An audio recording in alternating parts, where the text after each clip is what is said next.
Hi, this session's on strategic organizational alignment. And really all it's about is integrating your strategy and your leadership and your culture and making sure that it's aligned, not misaligned, so it's operating effectively and efficiently and more likely to achieve success. So would today be successful for you if you gain some insight, exposure to a tool that helps you integrate the strategy, the teamwork, and the culture? Specifically, insight into why most companies are frankly dysfunctional, how to generate inspiration, the right focus, continuous improvement, and a competitive advantage, and tools and examples of integration of strategy, teamwork, and culture. And your commitment is if you don't like it, leave gracefully and quietly. But if you do, if you liked it, share with some people, try some of it. And if you love it, celebrate it, tell everybody. And if I can ever help you and the team, give me a call. So let's just think about this for a second. So in general, responsibilities of supervisors, sort of a traditional view. The focus, they have a direct oversight of day-to-day tasks. The primary role is to ensure frontline employees, they follow the procedures, they meet the standards and complete assigned work, and the scope is somewhat narrow. It's typically responsible for a specific team or shift within a specific functional area. All right, and the key skills? Well, it's about monitoring people, watching, observing, enforcing the rules and policies of the company, and implement new programs and plans, providing instruction and feedback on how to do the job and how they're doing and what they're doing, and scheduling, attendance, and various task assignments. The mindset is very task-oriented. Are the jobs being done correctly and on time? Make sense? Then you got the responsibility of managers. So what's that? Well, focus is coordinating people, coordinating processes, and making sure we get the resources to achieve the organizational goals. And the primary role is balancing efficiency and effectiveness and translating sort of higher level strategies into the actual operating plans. The scope? It's broader than supervisors. They may oversee multiple supervisors or possibly multiple departments. What are the key skills? Well, it's planning and budgeting, problem-solving, decision-making, delegating, managing performance and development of their direct reports and those people's direct reports, and repeating the senior management. And the mindset, manager is more results-oriented. How do we achieve the team's department objectives? And what about leaders? Well, theoretically, inspiring, guiding, aligning people toward a common vision and a future state of where we want to be. Primary role is to motivate and influence others, and often beyond the formal authority. Scope, often flexible. It can apply at any level, from any frontline executive to depending on the ability. So leadership is both at a title level, but it's also just a way of being that anyone can be a leader. But the key skills are they help communicate the vision. They've got the emotional intelligence, and they can influence people because of that. They can read people. They can understand. They empower, motivate people, teach people, educate people, drive innovation and change. They are the culture builders. They are responsible for the culture, and they're it's important that they generate trust. And the mindset is people and purpose oriented. Where are we going? And how do I bring people with me? But let's get to reality. I mean, those are descriptions of maybe what ought to be. Let's just think of it, and you got tops, middles, and bottoms, right? And how do they feel every day? Well, it's tough being me. Tops, they feel responsible for everything. It's so overwhelming. Bottoms, my friends and I work for a paycheck. Nobody really cares about me. And middles, sometimes I feel like I'm alone. Don't know what's happening above me. Below me, everybody expects I should know what's going on. Well, what are my relationships with other tops? Well, for tops, it's tough being me. What's my turf? Who's stepping on my turf? When I suggest something, they seem to be getting defensive, and my perspective is, I know I can see what's wrong over there and I can help them, but I want they listen to me. And I know what I'm doing, but I wish they'd focus more on what they're supposed to do rather than telling me what I should be doing.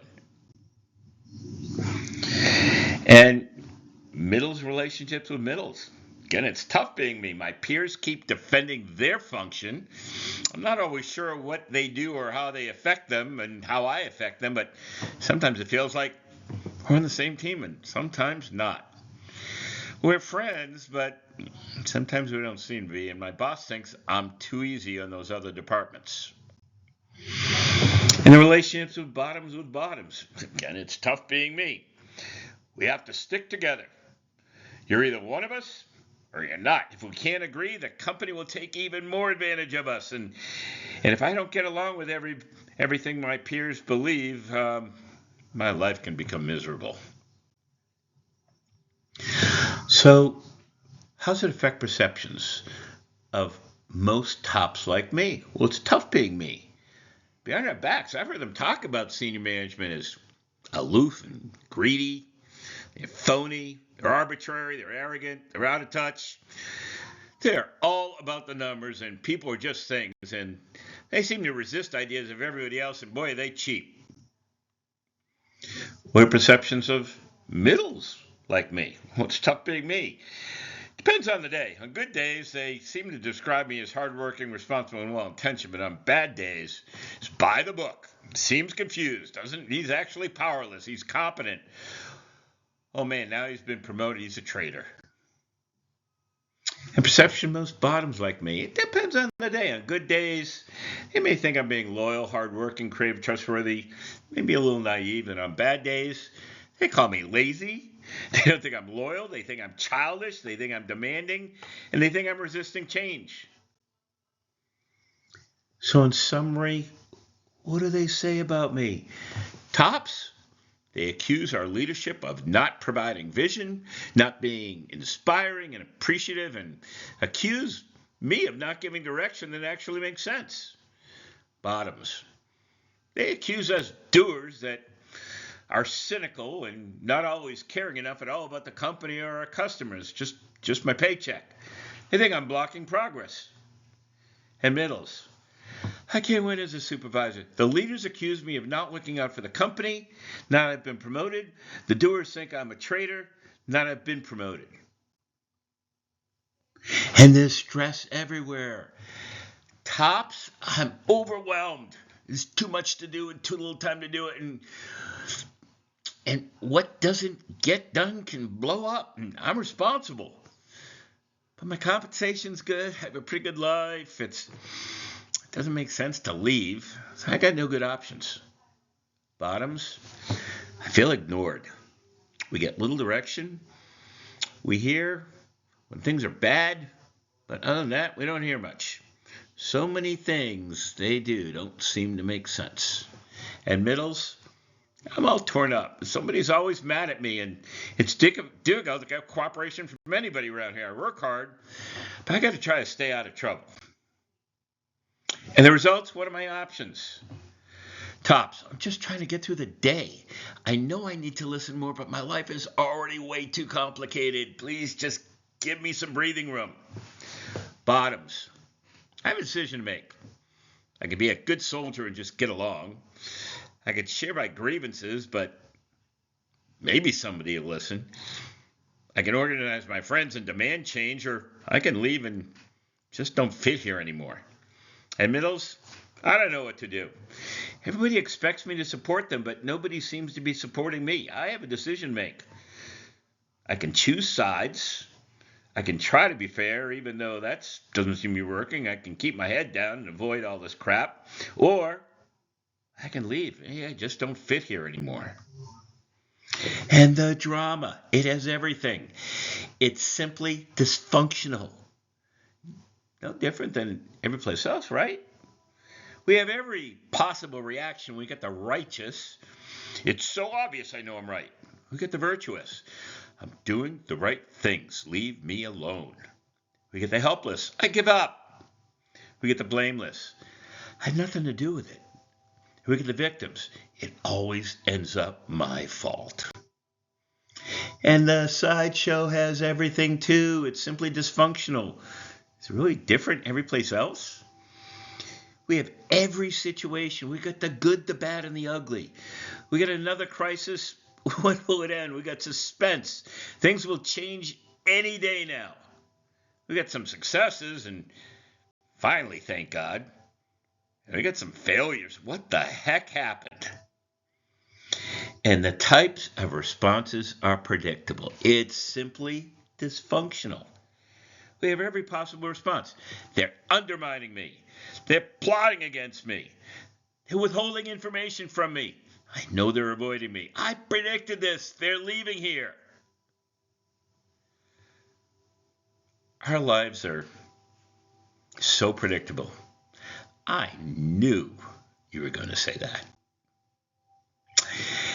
Now, some people don't belong here. They think they don't belong here because they're ignorant, insensitive, incompetent, insignificant, losers, unworthy, and can't be trusted.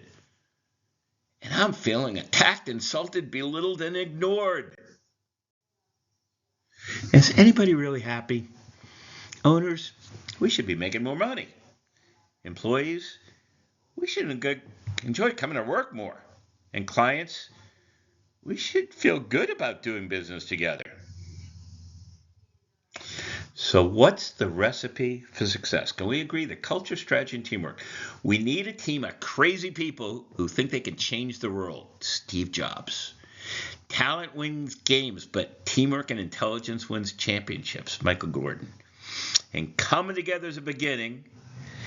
Keeping together is progress, but working together is success. So culture is holistic. It guides everything, but most people don't look at culture strategically. But when you've got great culture, it's huge. It attracts, helps retain better talent. It communicates the values, the styles, the things we believe. It creates essence of expectations of how we behave, how we make decisions, what's important, what's not important. It's the foundation of all teamwork. And some stuff in culture is very individual, and some is very dependent on other people. Some is designed around, we got to keep things stable, and some things it's to be very flexible. But the key thing is, if there's any weak part, strategy, teamwork, or culture, none of them are very effective. And again, very few people focus on culture strategically. So what do I mean by this? Strategy is basically leadership's responsibility. It's the goals that will be achieved. Where and when? Where are we going? When will we get there? All right? It's choices, both what we're going to do, but as importantly, what we're not going to do, setting the criteria. It's how are we special? Where do we have superior value? A reason to choose us versus their other options for any constituency. Employees have other options. Customers have other options. Suppliers have better options. Why would they want to be with us? It's alignment. It's so the decisions and actions and resources are all synergistic towards common goals and focus and building momentum. It's long term. It's durable. It'll last over time. It adapts as needed, but it's not immediate stuff. Teamwork is both individual and team excellence is required. So what's in there? Purpose and goals being clear, important, and inspirational. That people feel like they can trust coming to work every day and what they share and what they say, and they feel like they belong. More people leave not because of the organization, but the supervisors, that they don't feel trust and that they belong and they're important. And that means cooperating. It means, frankly, simple, looking forward to coming to work Monday. It means collaboration action. Now, collaboration is different than cooperation. Cooperation is we get along. Collaboration is we count on each other. If you don't do well, I don't do well either. Sort of like a football team. If a receiver screws up, it affects the whole team. And accountability and pride. The personal and team responsibilities and commitments are achieved. So what's culture? Those are the shared beliefs. They're the foundation of behaviors and decisions. And in religion, it's sort of like the Holy Ghost, right? It attracts talent because people know it's a supportive environment. It's a rewarding environment. And it feels we're a winner. We're succeeding. The values and the style is, they trust how decisions are made, why they're made, and the actions taken. Even if they don't understand them all, they know they're well intended. The essence and expectations of how things get done. We don't even need to talk about it. This is how we behave. This is how we act. This is how we get things done. And this is why we get things done. And the foundation of teamwork, it's purpose. People trust. Is all different types of people, but we are accountable and we have pride. Now, foundation of success. Organizations, they're going to be enjoyable, honorable, and valuable. Customers expect good products, and they expect good service, and they expect good price. You first have to share with customers that you deliver what they expect. What do employees expect? Good compensation, good environment, and good opportunity. You got to talk to those three things and tell them what you're going to do so you are acceptable. But then you got to go beyond the expected. That's where value is. So whoever earns the most trust, educates best to create insight, shares the results from that person's action for them, you can achieve superior results. So one of the great experiences, I was very lucky at a young age. The chairman of the board of IBM and chairman of the board of Johnson & Johnson put 5 from each company in a room for a week and told us, this is your assignment. And you got money and you get data, your assignment. Help us understand how we can train salespeople to go from good to great. Share with us how to help our managers become leaders and go from good to great. Now, initially, we thought this was the dumbest assignment in the world. At the time, I'm doing wound care products like bandages and Band-Aids and oral care products like Reach toothbrush and floss. Another person was doing OB tampons. Another one was doing Tylenol. Another one was doing baby shampoo. On the IBM side, and this dates it, one person was still typewriters, one was computers, one was software, one was consulting. I don't remember the fifth one. But we started doing all this research, and initially our hypothesis, it had to do with personality and how they shared things and all sorts of different skills. And by accident, we tripped over the only thing that truly predicted our best people in sales and in leadership. They were great storytellers. Not all the time, but most of the time. We go, why is that? Well, think about it. Most of us, who's important? Me. Storytellers, it's about you. What's the language they use? The industry language. Storytellers, whatever you'll understand that'll create insight. What's the approach? Well, I'm basically trying to convince you of something. Storytellers, I'm not trying to convince you, I'm just trying to help you. What's shared? Descriptions. What's shared storytellers? A mental picture, seeing the experience, seeing what's actually going on, not just words and facts, but you can feel it and see it in your brain and through your eyes. It's an attitude. Those people, I just want to help you achieve. Storytellers, I have a purpose-driven life. The atmosphere. Most of us in business, a little formal and serious. Storytellers, it's a discussion. It's informal. What's the primary focus? Most of us, it's the logic, the how. Storytellers, it's about the experiences avoided or gained and why. Why? Prioritization. Why it's important. Criteria for success? Most of us, they heard the facts. Storytellers, they understood the implications. And again, whoever earns the most trust, educates best to create insight, shares that person's results that they can expect from their action, and you can achieve superior results. So communicating value in a serious way. It's some insight core to success. Mike, tell me if this makes sense.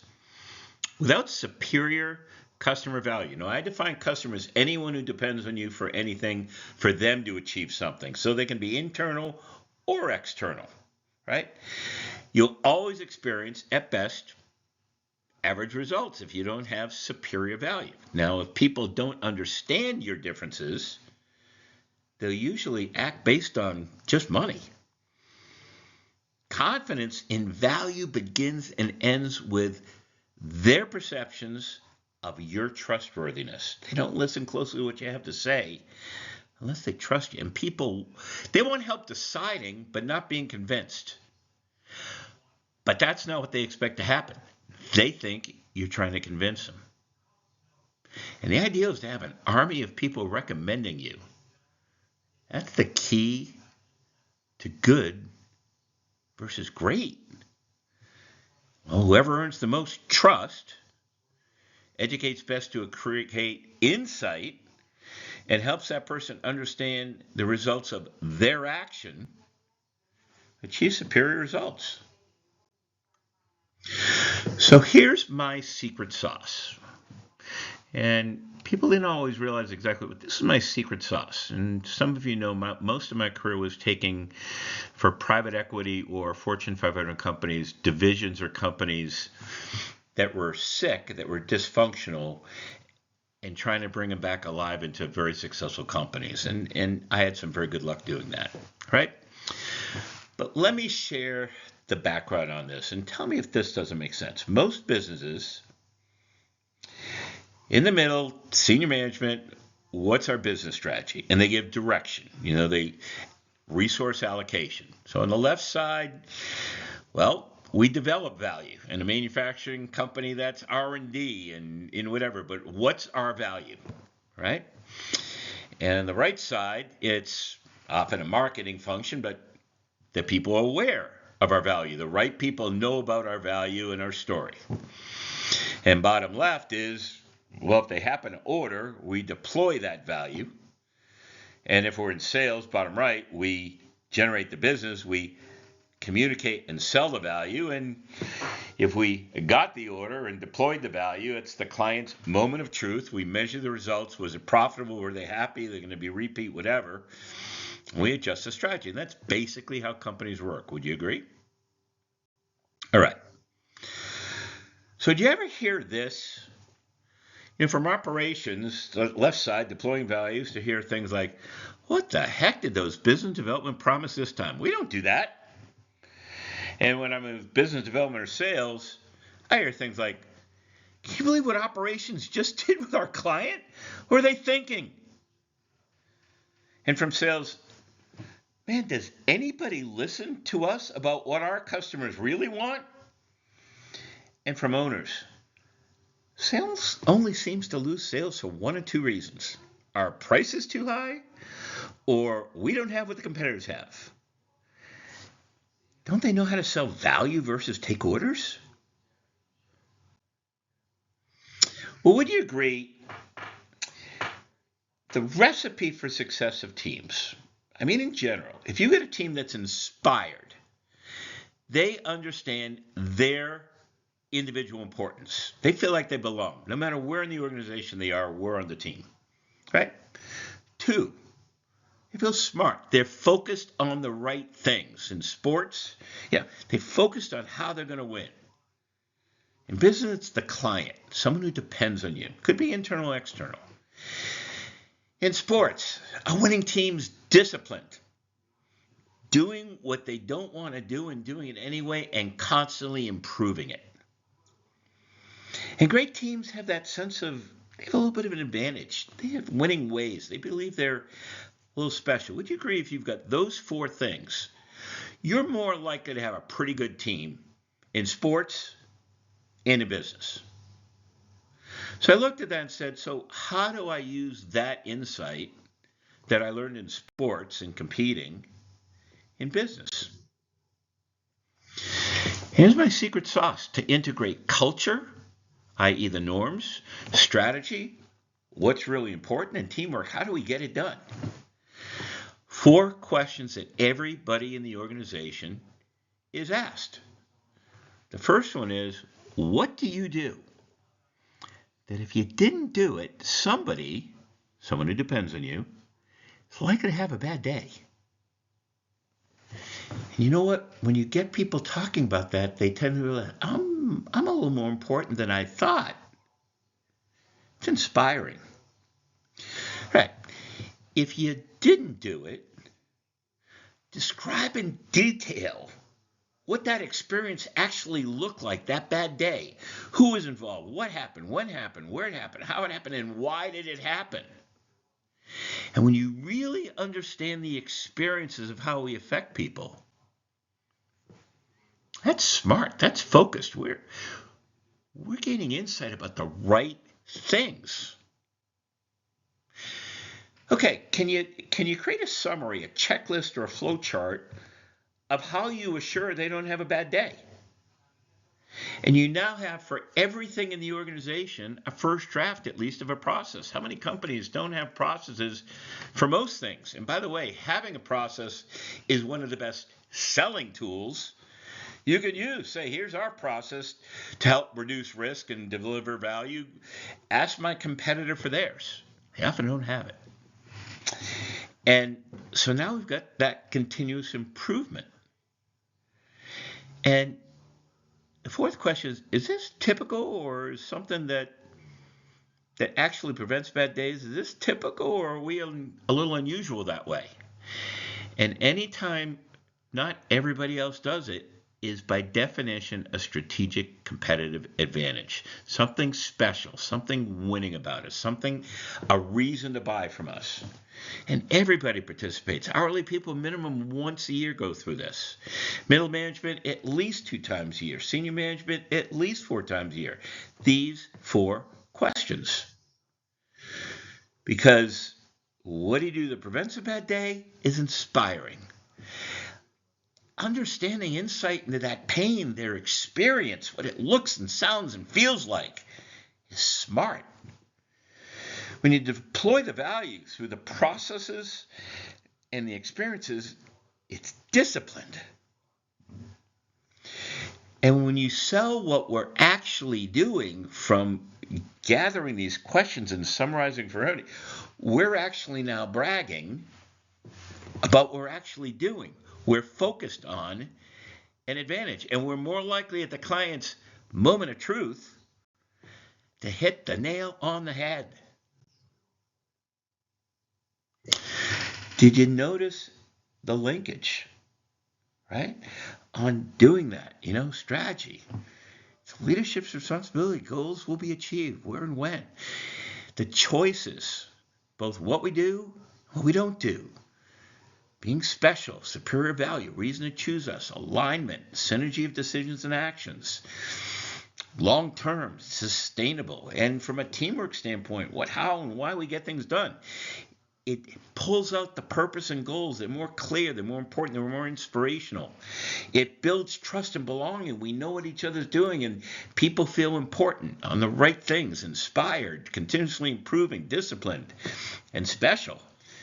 It has accountability and pride.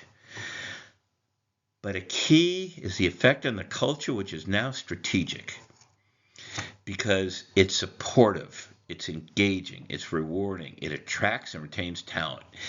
It demonstrates values and styles. Respect. Trust is based on respect and care, and this is all about, through those 4 questions, demonstrating respect and care. And it guides those decisions, and we make better actions. It's the essence and expectations of how things get done, and we have a better sense of what's getting done and how it's getting done. And it all supports purpose, trust, our diverse group of people, accountability, and pride.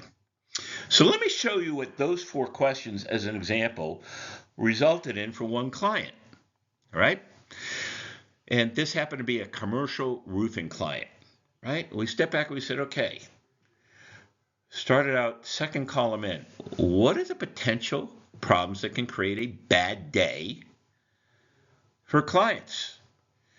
And we came up with insurance, where they properly was a roofer. If the roofer wasn't insured, for example, they could have a liability. And by the way, a lot of people cheat insurance. They'll take on insurance for 1 month, not pay the rest of the months, and you have a problem.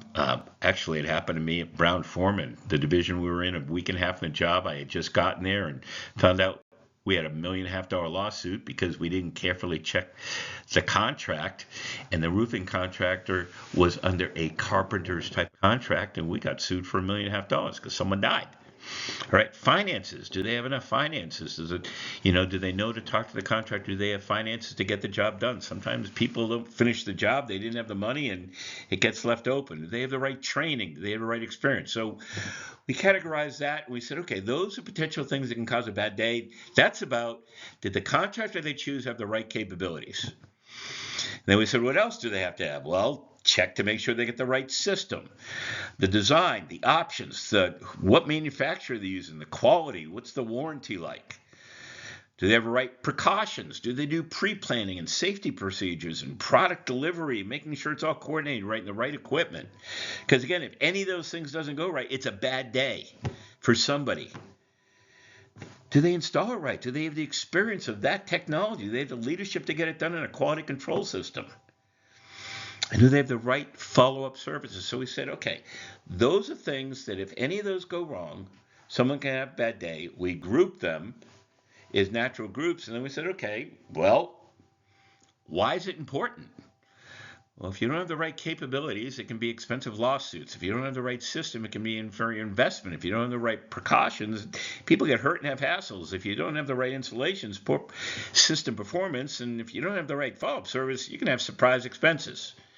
And then we said, do we have processes to prove we help reduce or eliminate the risks in every one of those? And then we say, ask our competitors. And you can see this became the primary selling tool with clients. This became the internal client strategy tool for what do we work on. If it doesn't do one of these things, we're probably not adding value. Another example I saw of this kind of thing was at Johnson & Johnson. And at first, frankly, some of us friends, embarrassingly, we didn't think the chairman of the board was very smart. And I'll share with you why, right? He always asked the exact same questions, whether you had 1 day's notice or 3 months' notice. He asked the same questions. But I realized later is the brilliance of that, because he created a culture. People were focused on the things he wanted them to focus on. And by using the same questions and approach every time, he had built a set of norms. And I looked at what those norms were, and I go, man, that would work for essentially any company. So here's what I mean. He'd start off the meeting, exact same thing. At the last meeting, you told me these were your 3 primary strategies, the how you were going to get things done to improve a certain key performance indicator. Show me the numbers, and we show the results and talk about them and discussion. And then he'd switch to, well, for the next meeting, what are your primary 3 strategies and how you're going to improve them? And he did for each quality, each category. So, for example, last meeting you told me about these are 3 things on quality. To be more reliable to the people that depend on you, internal or external. Show me the numbers, discuss it.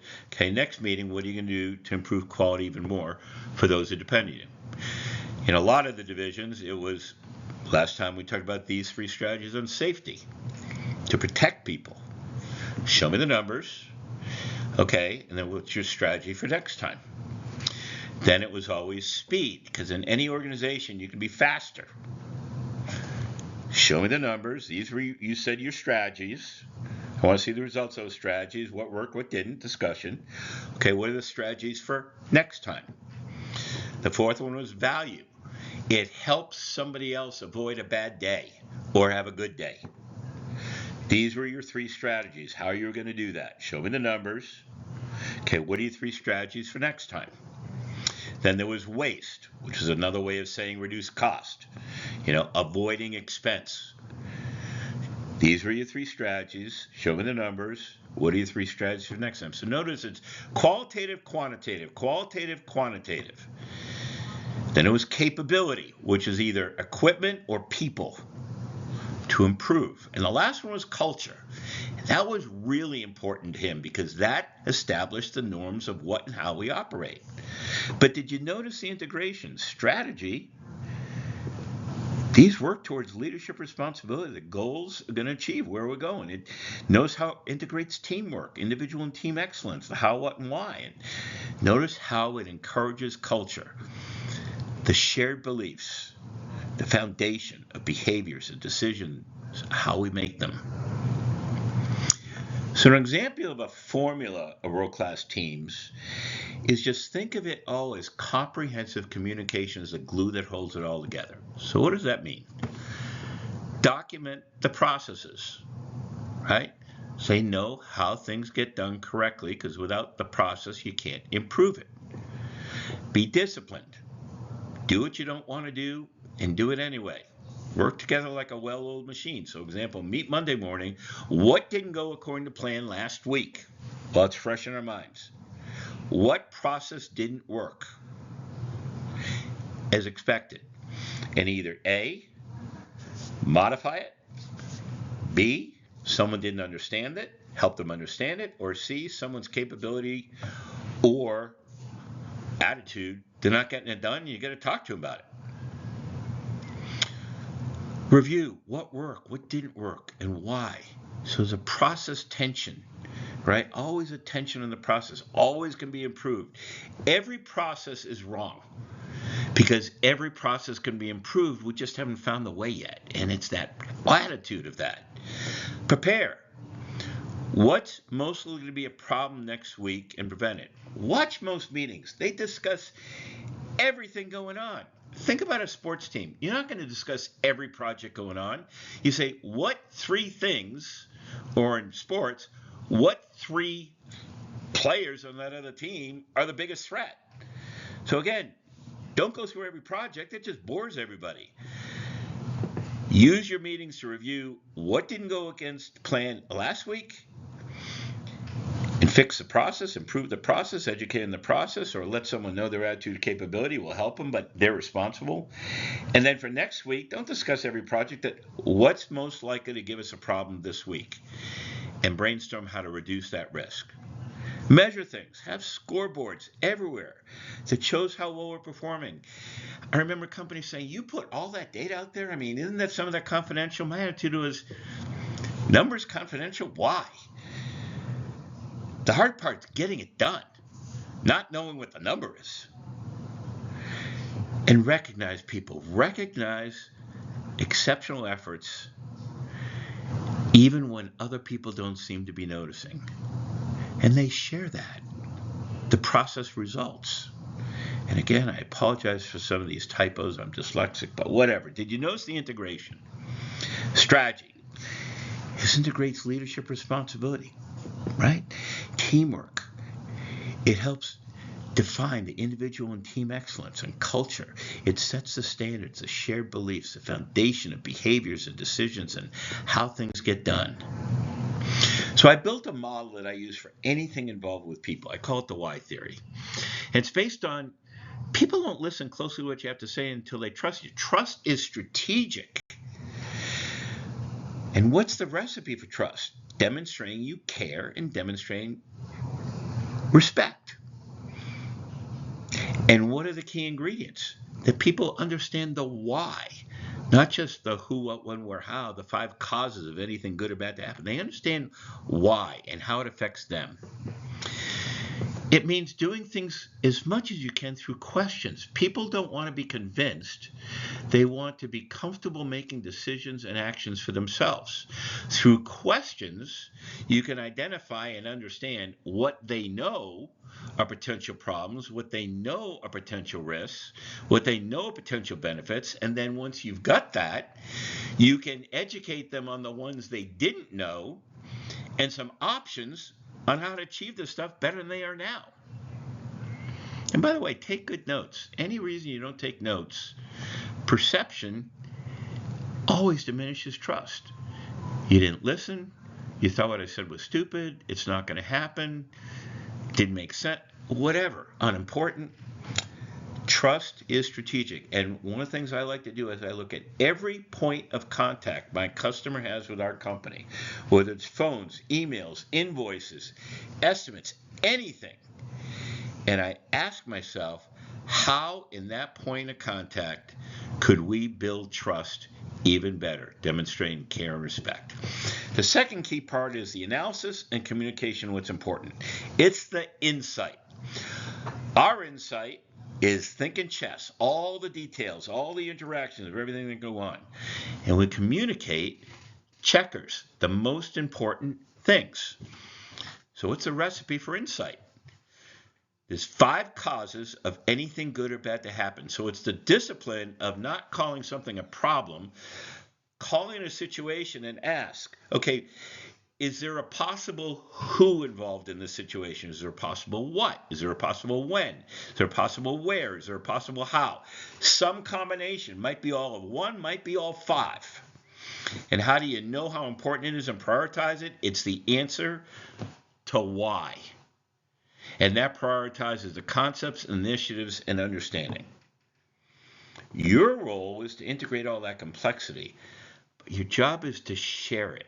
Make the complex simple so people are comfortable with enough insight, with enough comfort, so they can get done what they need to get done and avoid a bad day and have a good day. They understand. And then drive the action. And people are more driven to avoid an experience they don't want, even more than one they do want. Stanford University said it's a 2.1 factor. And we know it's true. I mean, think back early when we were looking about relationships.